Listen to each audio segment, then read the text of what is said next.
Hey everybody, we are back again today to talk about carbon monoxide detectors. Do you need one? Where to install them?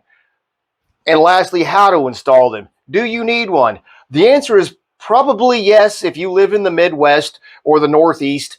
If you have any kind of fuel oil or natural gas heating, you definitely need one or two. I like two. Redundant backups to me are a very important thing because things just break. Where to install them?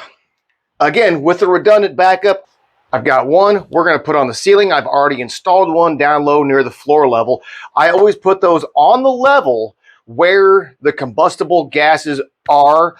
That would include like a gas or fuel oil furnace or a water heater.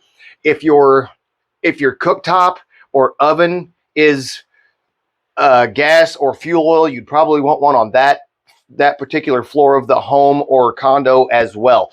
If it's electric heat, you don't really need one. If you have a gas fireplace or even a wood burning fireplace, it's a very good idea to put one on that particular level of the house. I believe that covers all of our bases of if you need one and where to install them.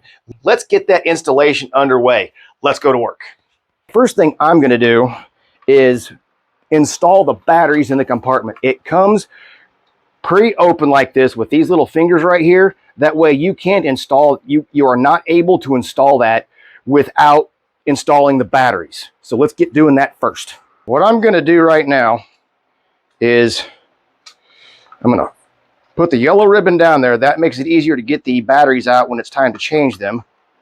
Slide one in that way.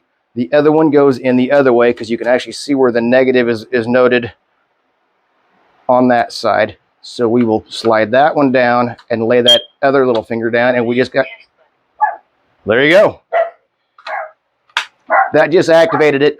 This one is ready to hang. Okay, the next thing we're going to do, we have the batteries in. We are going to remove the carbon monoxide detector from the base. This particular one has a little tab. I will take it off that way, and this is ready to hang. We are going to get the carbon monoxide detector ready to hang. What we're going to do is, you can just do this with a screwdriver. I would recommend having a drill.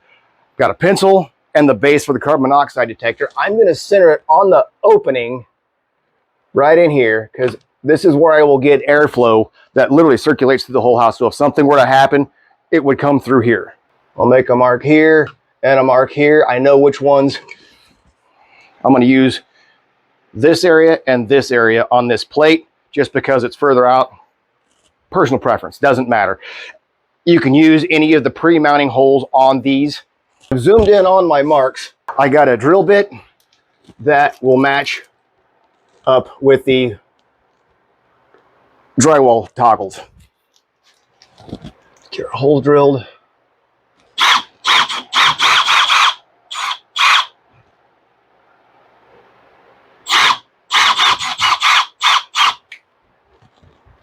And apparently I picked a very great place to put that. Ran into a little snag there. When I drilled the holes, I actually hit the panning for the heating and cooling up in there. Anyway, take your drywall toggles, push them into the hole. Sometimes they need a little hammer tap. I take my shortened screws. You may not have to shorten your screws. I definitely did on this one. Sometimes that's why you have to hire a professional. I will get those screws started.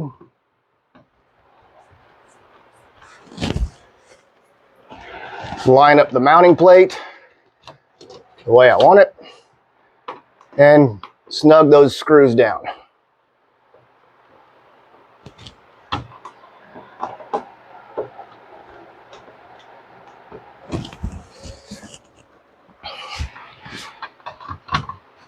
Next, locked it in place with the counterclockwise turner. We are good to go.